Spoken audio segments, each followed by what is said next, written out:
ছেলেকে উস্কে দিচ্ছে আমার হাজবেন্ডকে মারার জন্য, আমাদেরকে মারার তো জন্য। আমরা হিন্দু হয়েছে বলে কি এটা আমাদের অপরাধ যে আমাদের এখন জায়গা জমি ঘর বাড়ি সব ছেড়ে চলে যাইতে হবে? আজকে যদি আমরা একটা মুসলিম ফ্যামিলি হইতাম, ওনারা কি এটা করতে পারতেন? নিশ্চয়ই আমাদের সাথে এটা করতেছে, আমরা সংখ্যালঘু সেই জন্য। আমরা প্রশাসনের কাছে একটা সুস্থ বিচার চাই।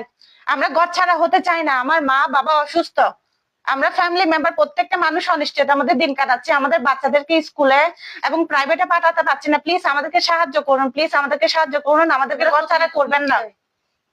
এটা আমাদের বাড়ি বিশ্বাস পাড়ায়। তো আমরা এখানে অনেক বছর যাবত আছি। আমাদের ঘরটা করা হয়েছে প্রায় 30 বছরের মতো হয়। তো আমরা রেগুলারলি এখান দিয়ে যাওয়া আসা করতাম, কোনো প্রবলেম হয় নাই। ইভেন যে রাস্তাটা দিয়ে বর্তমানে সমস্যা হচ্ছে, ওই রাস্তাটা দিয়ে হাঁটার জন্য আমার বাবা আগে টাকা পয়সাও কিছু দেওয়া হয়েছিল, কিন্তু আমার বাবা বোকার মতো কি করছে, কাগজ না করার কারণে উনি বলতেছে যে কি না আমাদেরকে কোনো টাকা পয়সা দেওয়া হয় নাই, কাগজপত্র হয় নাই। এখন আমার কথা হচ্ছে যে ওই দিক দিয়ে আরো 2টা ফ্যামিলি হাঁটতে পারলে আমরা কেন হাঁটতে পারবো না? না, এটা কোনো ডকুমেন্ট বা প্রমাণ আমাদের কাছে নাই। আমার বাবা রাখে নাই, বিশ্বাস করছিল। আমার বাবা ফ্রেন্ড হয় উনি, বুঝছেন?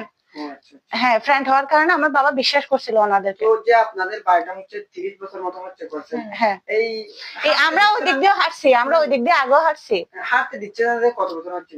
হাঁটতে দিচ্ছে না এই recently। আমরা আসার পরে এই রিসেন্ট বছর 1.5 বছর, মানে 30 বছর করার পর আপনারা আমরা মাঝখানে শহরে ছিলাম 7-8 বছরের মতো। 7-8 বছর তারপরে আসার পরে উনি আমাদেরকে হাঁটতে দিচ্ছে না। আসা যাওয়ার পথের মধ্যে নানা রকম অশালীন আচরণ করে, মিথ্যা অপবাদ দিবে বলে। বাচ্চাদেরকে স্কুলে নিয়ে যাওয়ার সময় ওনার ছেলে রাস্তার মধ্যে ধরে নানা রকম কথা বলতে চায়। তারপর আমাদেরকে সময় দিচ্ছে, এতদিনের মধ্যে চলে না গেলে মিথ্যা অপবাদ। ইভেন আমি ওনার ছেলের কাছে এটাও বলছি যে আমাদের যেহেতু আপাতত ঘরটা আছে, আমাদেরকে হাঁটার জন্য ব্যবস্থা করে দেন, যেহেতু আমাদের আর কোনো যেহেতু আমাদের কোনো বিকল্প আর কোনো পথ নাই, চলে যেতে পারবো না, আমাদেরকে একটু সময় দেন। এখান থেকে বের হওয়ার জন্য এটাও বলছি ওনাদের কাছে, বাট ওনারা কেউ সময় দিচ্ছে না। আমার ভাই যাওয়া আসার পথে মারার হুমকি দিচ্ছে, ইভেন নানা রকম ভাবে অশালীন আচরণ করে। শুধু আমার ভাইকে নয়, আমার বৌদি এবং আমাকে একবার ওইখানে আঙ্কেল জিজ্ঞাসা করছে যে এই তোমার ইন্ডিতে হঠাৎ যাচ্ছে। তো আমি বলছি যে কি আঙ্কেল আমি একটু বের হয়েছি, যে বলছে তোরা না ইন্ডিয়ান ওয়াইটটা মানা করবি, ইন্ডিয়ান ওয়াডিবি ইন্ডিয়া হনাক কালার পরিবার আছে, ওরা কেউ আমাদেরকে বাধা দিচ্ছে না। এখানে আরো 2টা যে পরিবার আছে, ওই 2 পরিবারে কেউ বাধা দিচ্ছে না, ওই সব বাধা উনিই দিচ্ছে। এখন আমার কথা হচ্ছে যে বাকি যদি 2টা পরিবার হাঁটতে পারে তাহলে আমরা কেন হাঁটতে পারবো না? আমরা কি সংখ্যালঘু সেই জন্য?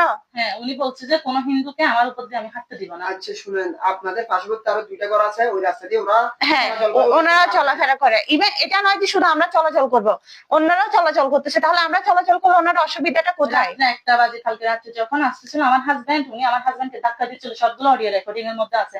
আজকে বলেন আজকে 4 মাস 4.5 মাস আমি ওনার ছেলে তানভীর ভাইকে বুঝাই বলছি, ওনার ছেলে মঞ্জুর, ওনার নাম কি জসিম আঙ্কেলের ছেলে মঞ্জুর, সরি তানভীর ভাইকে আমি বুঝাই বলছি যে ভাইয়া আমাদের তো কোনো বিকল্প পথ নাই, আমাদেরকে প্লিজ একটু সহযোগিতা করেন, আমাদের অন্য রাস্তা সবগুলো ব্লক হয়ে গেছে।